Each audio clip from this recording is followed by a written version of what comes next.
Yo quisiera recuperar fuertemente lo que significó como construcción colectiva y político-sindical la posibilidad de que hoy tengamos, que hayamos tenido esta ley que con sus claroscuros realmente ha cumplido con casi todas sus metas, aunque también ha revelado lo que falta.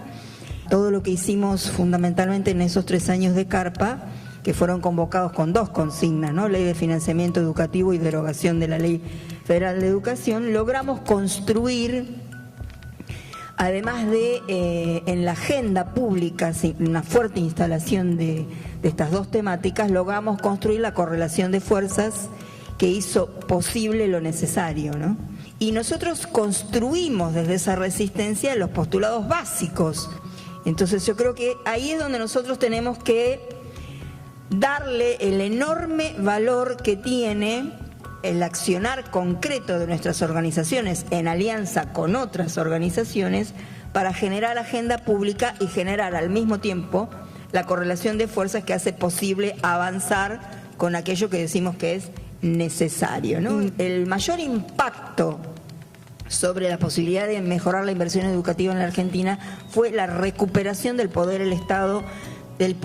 del Estado sobre la regulación de la economía, es decir, la posibilidad de que la política volviera a conducir la economía, que es, creo, el rasgo distintivo de todo este proceso político, social y cultural que se inicia en 2003.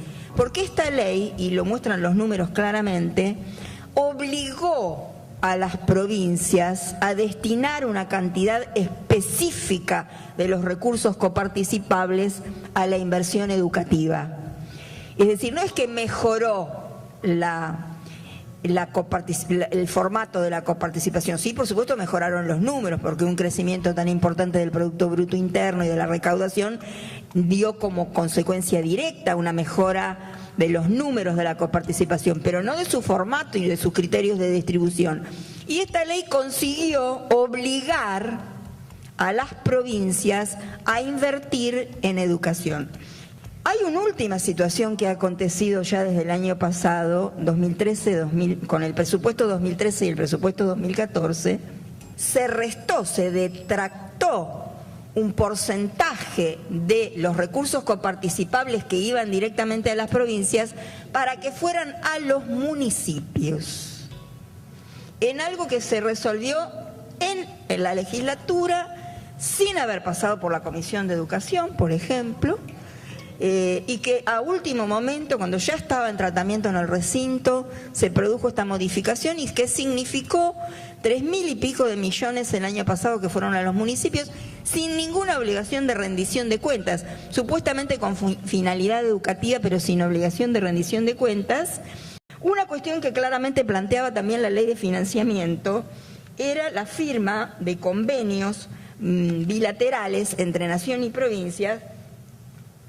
Dice, el Ministerio de Educación, Ciencia y Tecnología, artículo 2, en su carácter de autoridad de aplicación de la ley, llevará a cabo convenios bilaterales con la provincia y la Ciudad Autónoma de Buenos Aires, en los que se establecerán, en función de los objetivos planteados, las metas anuales a alcanzar durante los próximos 5 años. Esto se cumplió, creo que los 2 primeros años, la firma de estos convenios y el monitoreo de estos convenios. Luego no tuvimos noticias, nosotros permanentemente planteamos la necesidad de que las organizaciones sindicales tuvieran acceso a esa información para precisamente nosotros mismos poder hacer en cada provincia el monitoreo de si la provincia estaba cumpliendo con las metas que se había comprometido a cumplir. Y de hecho, indudablemente no ha sido así, porque tenemos estas inequidades que es verdad que en algunos casos se profundizaron. En algunos casos tuvieron situaciones muy concretas de aporte del Estado Nacional, por ejemplo, para construcción de escuelas, para construcción de edificios de institutos de formación docente, para refacciones de escuelas que hoy todavía estamos esperando que se refaccionen y que se construyan, ¿no? Un caso muy grave es, además de la situación que tenemos en provincia de Buenos Aires en materia de infraestructura, es el caso de la provincia de Corrientes, ¿no? Donde tiene una situación edilicia muy grave, no solamente en relación a los edificios, sino a la provisión hasta de agua potable, ¿no? Y a la falta total de personal. Ya en la provincia de Corrientes prácticamente ya no existe más personal estable de limpieza y cocina en las escuelas, ¿no? Son donde hay algo, son planes sociales que realizan tareas, personas que tienen planes sociales que realizan estas tareas, o sea que además esos estados provinciales se han liberado de personal de planta y no cumplen, o sea, no han cumplido con esa función y las escuelas están sucias. Y lo que dice el artículo 17 es, ante el incumplimiento de las obligaciones por parte de las provincias y la Ciudad Autónoma de Buenos Aires que se derivan de la presente ley, el Ministerio de Educación, Ciencia y Tecnología, en su carácter de autoridad de aplicación y en consulta con el Consejo Federal, instrumentará o promoverá la ejecución total o parcial de la retención de las transferencias de los fondos asignados en el presupuesto del Ministerio de Educación con destino a las jurisdicciones hasta tanto se cumplimenten las condiciones acordadas con el Gobierno Nacional. No sucedió nunca. Ni siquiera hemos logrado que se hagan auditorías. Las metas no cumplidas de la Ley de Educación Nacional, que están vinculadas a esta falta de recursos, que todavía requiere sostener y levantar del todo esta escuela pública argentina tan vapuleada desde la dictadura militar en adelante, con las transferencias, con la desinversión, con el corrimiento del Estado, con el favorecimiento de la inversión de recursos en la escuela privada también, ¿no? Menciono algunos que me parecen como los más importantes. Jornada extendida o completa, la ley de financiamiento fijaba no menos de un 30% de las escuelas, no hemos llegado ni al 15%. Y además no son completas, sino lo que más se ha hecho es escuela extendida, que como ustedes saben, y no es lo mismo, ¿no? No es un parche, un remiendo, en algunos lugares está funcionando bastante bien, en otros está funcionando bastante precariamente. La enseñanza de la segunda lengua informática en todas las escuelas, esto no está.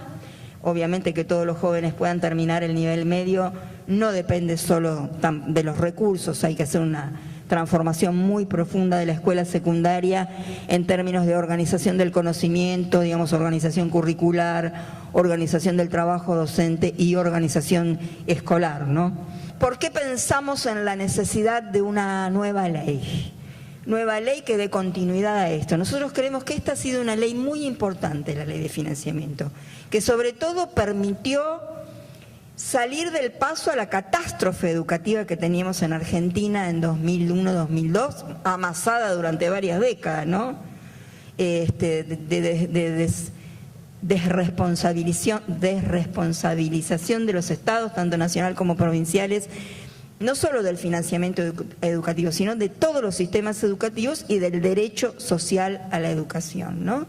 Desde que se convirtió la educación en un servicio, en una mercancía, desde que la ley federal no la definió como un derecho, desde que se fueron incrementando cada vez más los subsidios a las escuelas privadas sin criterios de ningún tipo de administración, aunque en algunas provincias se han hecho algunos intentos muy valiosos de mejorar esto. Necesitamos que para consolidar este 6.7 que hoy tenemos de inversión educativa, porque no pensemos que esto no puede retroceder. Tengamos en cuenta lo que todos los días leemos en los grandes medios monopólicos y permanentemente pregonan los voceros de la oposición, los voceros de los partidos políticos de la oposición, pero también de algunas de sus fundaciones supuestamente académicas, y también de los medios de comunicación de masas y también de algunos voceros internacionales que vienen también a seguir bajando la vieja línea Banco Mundial y Fondo Monetario Internacional acerca de las inversiones del Estado. Por lo tanto, va en caso de que ganen las elecciones algunos de los personeros de la restauración conservadora a la que se quiere volver por parte de esos personajes políticos y sus mandantes, que por supuesto son los grandes grupos concentrados de capital, se nos avisora la posibilidad de que haya incluso un retroceso en materia de inversión educativa. Por eso necesitamos que esta ley, que quedó medio floja de papeles, que cumplió parcialmente sus metas, que tiene deficiencias, que tiene aspectos que aún no se han cumplido, sea ratificada con una nueva ley, con nuevas metas acorde a lo que hemos diagnosticado respecto de lo que falta, pero acorde además a lo que viene, a lo que vendrá, al futuro, a pensar efectivamente la mejor educación para nuestros niños, niñas, adolescentes y jóvenes, que es para nosotros educación de calidad, que preferimos decir educación integral igualitaria, que es para nosotros. Es aquella que efectivamente garantice que todos los niños, niñas, adolescentes y jóvenes expandan al máximo sus capacidades para todas las prácticas sociales, científicas, expresivas, artísticas, deportivas, laborales, sociales, ciudadanas, organizativas, etcétera, y preparen a los estudiantes para ser ciudadanos activos en la transformación de su vida y la de su entorno social. Queda claro que nos falta mucho para llegar a eso, ¿no? Por lo tanto, vamos a tener que seguir trabajando en muchos aspectos y también en materia de inversión educativa. ¿Qué decimos? Comparto esto que plantea Adriana, una ley que dé previsibilidad a futuro en términos de política de Estado de educación, que trascienda los gobiernos, con una estabilidad jurídica, que requiere, por supuesto, primero o en simultáneo, que haya una ley de educación superior con recursos propios, porque hoy es muy difusa la línea que separa los recursos de la educación universitaria de los del resto de la educación. Y porque además es absolutamente inconcebible, inexplicable, inexcusable que tengamos todavía hoy vigente la Ley de Educación Superior del menemismo. Ley liberal, absolutamente, que permite que las universidades hagan negocios con las grandes empresas, vendan servicios que después no figuran en ningún presupuesto educativo y que, amparados en una muy mal entendida autonomía universitaria, se escabullen a la opinión pública y a la auditoría social. Una ley que, por supuesto, destine más recursos a la educación, que pueda llegar a 8 puntos del Producto Bruto Interno, porque realmente lo que falta todavía es mucho. Cuando uno recorre las provincias ve las dos cosas. Es decir, yo tengo el privilegio de recorrer las provincias hace 10 años, desde antes de ser secretaria general, cuando era la secretaria de Educación y recorría promoviendo el debate de la nueva ley de educación. Y por supuesto es abismal. Cuando uno va a Formosa, por ejemplo, y ve las escuelas que hay hoy y las que había hace 10 años, bueno, es abismal la diferencia. Pero todavía uno ve en nuestro norte grande escuelas con aulas superpobladas. Todavía uno ve escuelas a las que tienen muy difícil acceso, me refiero a lo físico, a los caminos, a los lugares a donde hay que llegar.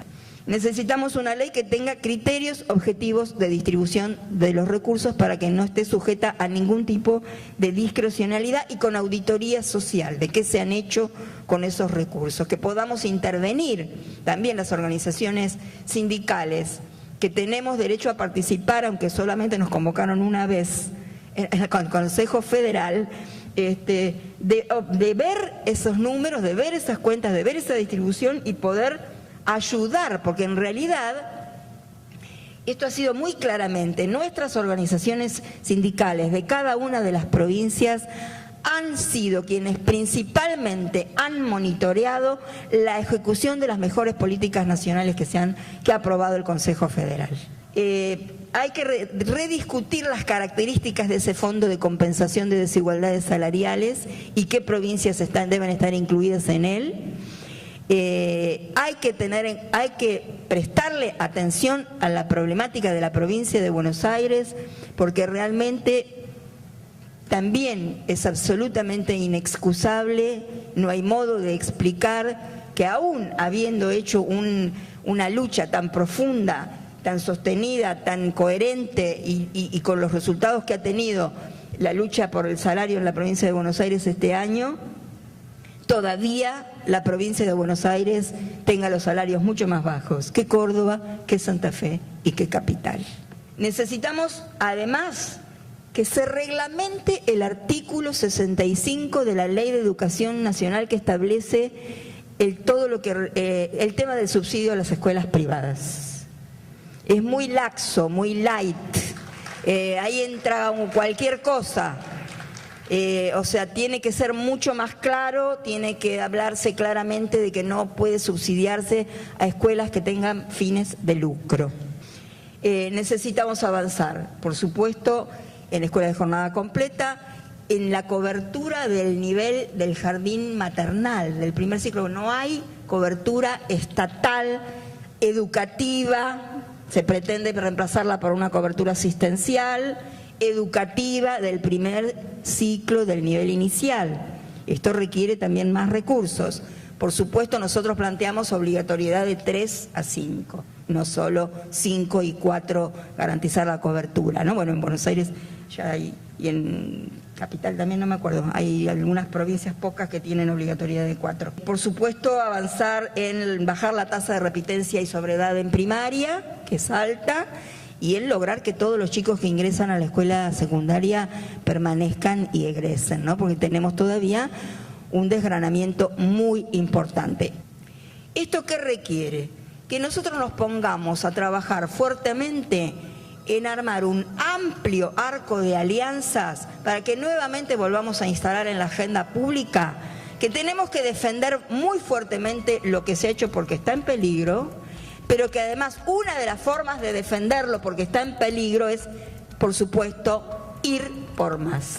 Y no solo, sino hacerlo desde la Central de Trabajadores de la Argentina con el resto de las organizaciones, en los barrios, con todo aquel que se cuadre que tengamos en el entorno de las escuelas y hacerlo bien desde abajo y visibilizarlo en estos próximos meses muy fuertemente. Esa es nuestra tarea. Someday